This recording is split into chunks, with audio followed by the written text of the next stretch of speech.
Hello बेटा। देखो, हमारा एक बेसिक सा टॉपिक है। प्रकाश के बारे में सब सुनते हैं, लेकिन जैसे ही बच्चों से अगर ये पूछा जाए बेटा प्रकाश क्या होता है, कुछ बच्चे तो कहेंगे प्रकाश क्या है, लाइट है। कोई आम भाषा में बोलेगा चानना है। कोई कहेगा ये वो चीज है जिसमें हम वस्तुओं को देख पाते हैं। तो बेटा आज हम यहाँ पे क्या देखेंगे कि साइंस की भाषा में हम प्रकाश को क्या कहते हैं। तो प्रकाश एक वह भौतिक ऊर्जा है, या हम कहेंगे प्रकाश वह ऊर्जा है जो हमें वस्तुओं को देखने में हमारी सहायता करती है। तो प्रकाश को इस तरीके से हम लेंगे, प्रकाश क्या है, एक प्रकार की ऊर्जा है जो वस्तुओं को देखने में हमारी सहायता करती है। सहायता करती है किसकी? हमारी, यानी हमारी आंखों की, क्योंकि आंख है और प्रकाश है तो ही हम वस्तुओं को देख पाएंगे। आंख है, प्रकाश नहीं है तो भी हम वस्तु नहीं देख पाएंगे, और प्रकाश है, आंख है तो भी हम वस्तु नहीं देख पाएंगे। तो किसी भी वस्तु को देखने के लिए प्रकाश और आंख का होना बहुत जरूरी है। आंख भी कौन सी? सजीव, जो अच्छे से काम कर रही हो। तो आइए बच्चों हम आगे चलते हैं। थोड़ा सा आपको और थोड़ा बेसिक बता देती हूँ। जैसे प्रकाश के अनुसार कौन सी वस्तुएं प्रकाश उत्सर्जित करती हैं और कौन सी नहीं करती। हमने वस्तुओं को दो भागों में बांटा है, दीप्त और अदीप्त। ऐसी वस्तुएं जो प्रकाश उत्पन्न करती हैं उनको दीप्त कहेंगे, जैसे तारे हैं, सूर्य है, ठीक है, इनका अपना प्रकाश होता है, ये हमें प्रकाश देते हैं, तो इनको हम कहेंगे दीप्त। और दूसरी है अदीप्त। अब हम जो भी कुछ देख रहे हैं, हम पढ़ रहे हैं, मैडम पढ़ा रही है, आप देख रहे हैं, मैं ये जो मैंने लिखा है, जो कुछ मैं आपको समझा रही हूँ, मैं भी वो देख पा रही हूँ। तो किसकी सहायता से? प्रकाश की सहायता से। हमारा अपना प्रकाश नहीं है। पेन है, कॉपी है, पेंसिल है, इनका अपना प्रकाश नहीं है। ये कैसे दिखते हैं? सूर्य ये लाइट के प्रकाश में। यानी ऐसी वस्तुएं जो दूसरे के प्रकाश की सहायता से दिखाई देती हैं, उनका अपना कोई प्रकाश नहीं होता, उनको हम कहते हैं अदीप्त वस्तुएं। चलो आगे चलते हैं। अब हम देखते हैं कि प्रकाश जो हमारा है, हम अपने आसपास बहुत तरह की वस्तुएं, अलग अलग तरह की घटनाएं देखते हैं। तो जैसे आप देखते हैं कि आकाश में जब हम देखते हैं तो हमें तारे टिमटिमाते दिखाई देते हैं। असलियत में जो तारे हो टिमटिमाते नहीं है, जैसे हमारा सूर्य प्रकाश छोड़ रहा है बिल्कुल बिना रुकावट के, ऐसे ही तारे भी प्रकाश उत्पन्न करते हैं, लेकिन हमें टिमटिमाते हुए दिखाई देते हैं। ऐसा क्यों? ये क्या है? अपवर्तन के कारण। तो कुछ घटनाएं हैं जिनके कारण हमें बहुत अलग अलग जो परिघटनाएं हैं वो अपने आसपास दिखाई देती हैं। जैसे आप एक चीज देखोगे, आपने कुछ ये क्रियाकलाप भी देखे हैं कि पेन का पानी के अंदर मोटा दिखाई देना, पेंसिल का जहां से पानी और वायु होती है वहां से टेढ़ा दिखाई देना। तो ये सब चीजें किसके कारण हैं? प्रकाश की कुछ परिघटनाएं हैं जिनको हम क्या कहेंगे। आपने एक चीज और देखी होगी, कहीं हम मंदिर वगैरह कहीं और जाते हैं तो एक ही जो तस्वीर है उसकी बहुत सारी तस्वीर हम देख सकते हैं बहुमूर्तिदर्शी यंत्र की सहायता से। तो ऐसा कैसे होता है? ये सब चीजें, ये सब कुछ प्रक्रियाएं, ये सब घटनाएं किसके कारण होती हैं? दो परिघटनाएं जिनके कारण ये सब कुछ घटित होता है, प्रकाश का परावर्तन और प्रकाश का अपवर्तन। अब प्रकाश का परावर्तन क्या है? इसके लिए प्रकाश हमें दर्पण का समझना जरूरी है। प्रकाश परावर्तन किससे होता है? दर्पण से। और अपवर्तन किससे होता है? लेंस से। यहाँ पर हमें समझना होगा दर्पण और लेंस क्या होते हैं।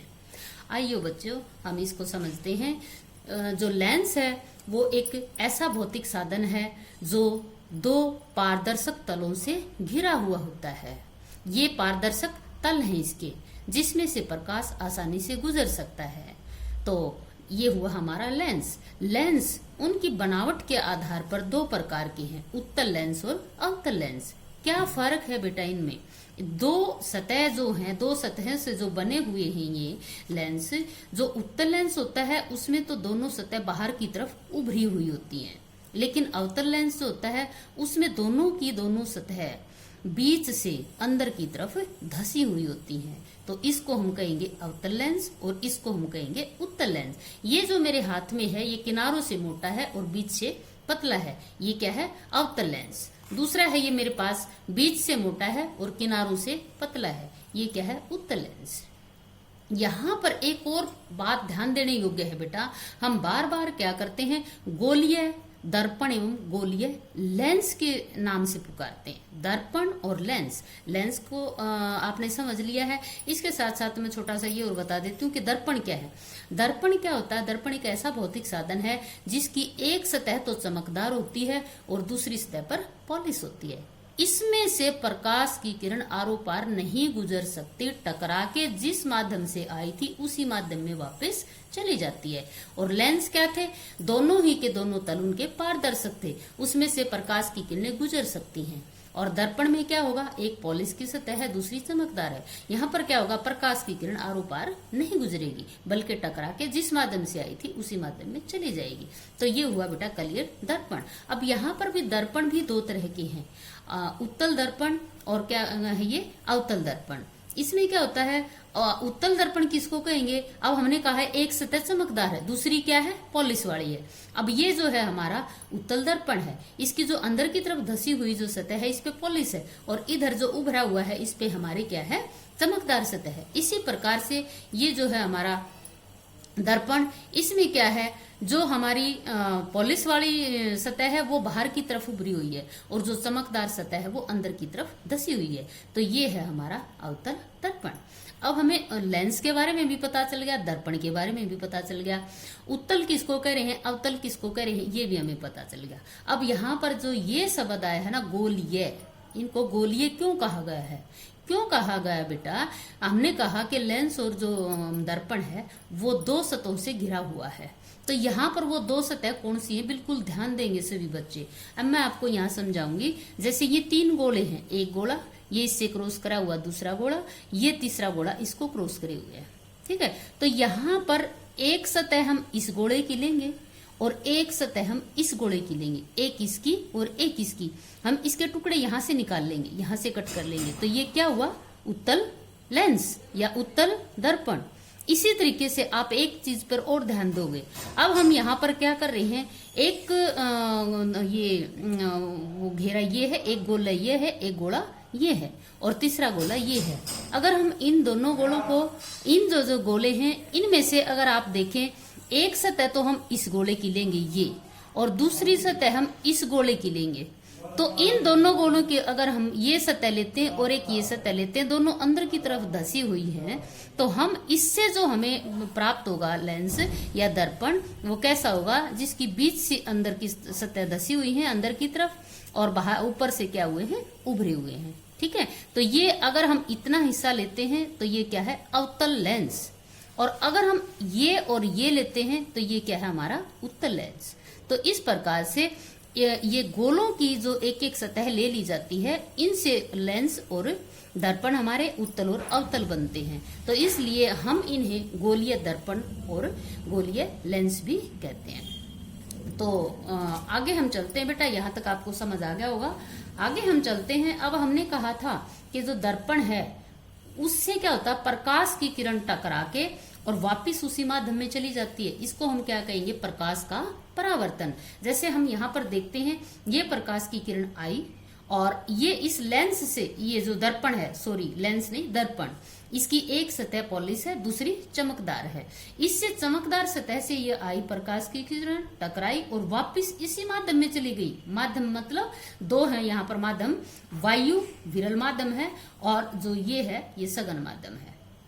तो इस वायु माध्यम में से ही आई थी और वापस टकरा के इसी माध्यम में वापस चली गई।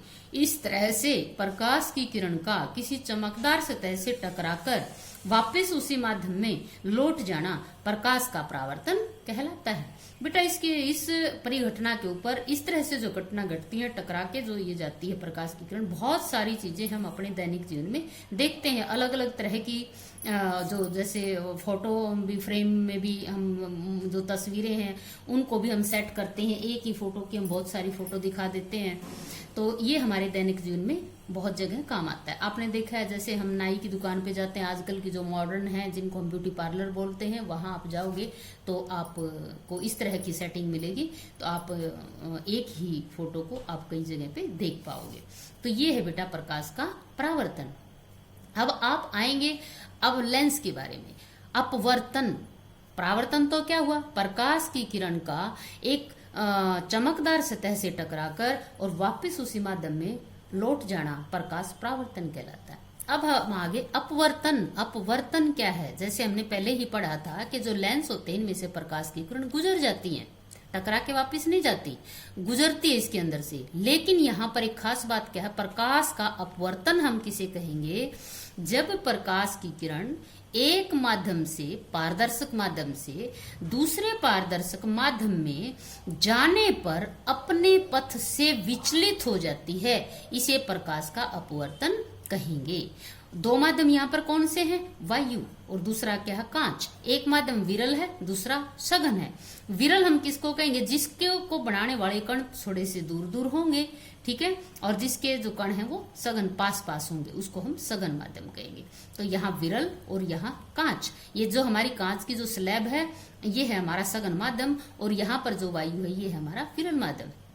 तो ये भी पारदर्शक है, ये भी पारदर्शक है। आप ध्यान से देखें, ये जो प्रकाश, जब प्रकाश की किरण एक पारदर्शक माध्यम से दूसरे पारदर्शक माध्यम में जाती है, प्रवेश करती है, तो वहीं से विचलित यानी मुड़ जाती है, सीधी नहीं जाती, तो मुड़ जाती है, इसे हम कहते हैं प्रकाश का अपवर्तन। तो ये हमारी कांच की स्लैब है। इस अपवर्तन को देखने के लिए हम क्या करते हैं, जहां पर ये मिलती हैं दोनों माध्यमों के ऊपर, वहां पर उस पॉइंट के ऊपर, उसको हम आपतन बिंदु कहते हैं, 90 डिग्री का कोण बनाते हुए अगर हम एक लाइन खींचते हैं तो हम उसको क्या कहेंगे? अभिलंब। ये अभिलंब हमें क्या बताएगा कि जो हमारी प्रकाश की किरण है वो वास्तविक स्थिति से कितनी विचलित हुई है। समझ गए बेटा, कितनी विचलित हुई है, ये जो कोण है वो हमें ये बताएगा। यहाँ पर बेटा एक बात और ध्यान देने की है कि जब प्रकाश की किरण विरल माध्यम में जाती है तो अभिलंब से थोड़ी दूर होती है, और सघन माध्यम में होती है तो अभिलंब के नजदीक होती है। तो यहाँ पर ये है अपवर्तन कोण जो अपवर्तित किरण के साथ बनता है, और ये है आपतन कोण आई जो आपतित किरण के साथ बनता है। विरल माध्यम में आपतित कोण हमेशा बड़ा होता है और अपवर्तित कोण सघन माध्यम में छोटा होता है। तो आप यहाँ पर सिर्फ इतना ही समझेंगे बेटा। अगली वीडियो में हम कुछ और आगे इसको और आगे बढ़ाएंगे टॉपिक को। यहाँ पर कुछ थोड़ी सी और बेसिक बातें हैं। आपतन कोण क्या होता है? आपतन कोण आने वाली प्रकाश की जो किरण है उसके साथ जो कोण बनता है उसको हम कहेंगे आपतन कोण आई।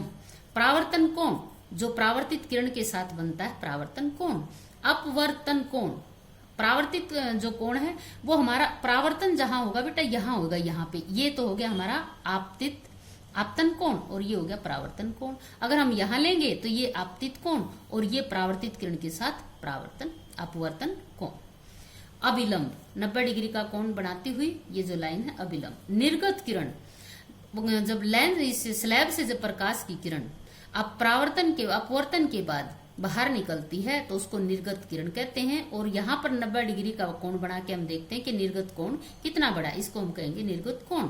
इसके बाद आता है आपतन बिंदु, जहां पर भी प्रकाश की किरण दो माध्यमों के ऊपर जहां मिलती है उसको हम कहेंगे आपतन बिंदु। जैसे ये स्लैब है, यहाँ हमारा है ये आपतन बिंदु। परावर्तन हम देखते हैं तो ये है हमारा आपतन बिंदु जहां प्रकाश की किरण टकराती है। इसके बाद निर्गत कोण ये हो गया, और आपतित किरण होगी आने वाली किरण, इसमें ये आपतित किरण है और इसमें ये आपतित किरण है। फिर हो गया परावर्तित किरण, परावर्तन के बाद जो किरण है वो परावर्तित किरण। अपवर्तित किरण, अपवर्तन के बाद जो ये किरण है इसका नाम है अपवर्तित किरण। यहाँ हमने बेटा किस चीज के बारे में पढ़ा? प्रकाश क्या है, और प्रकाश के को हम ये जो हमारे जैसे लेंस और दर्पण हैं इनका उपयोग हम कैसे कैसे करते हैं। आज हमने इतना जाना। आशा है कि आप सबको समझ आया होगा। और बेटा आप इसको ध्यान से समझे। कोई भी टॉपिक आपको कहीं से भी कोई भी बात समझ नहीं आती है तो आप उसको दोबारा से पूछें, और अगर आपको समझ आ गई है तो आप अगला टॉपिक बताएं आपको क्या समझना। Thank you.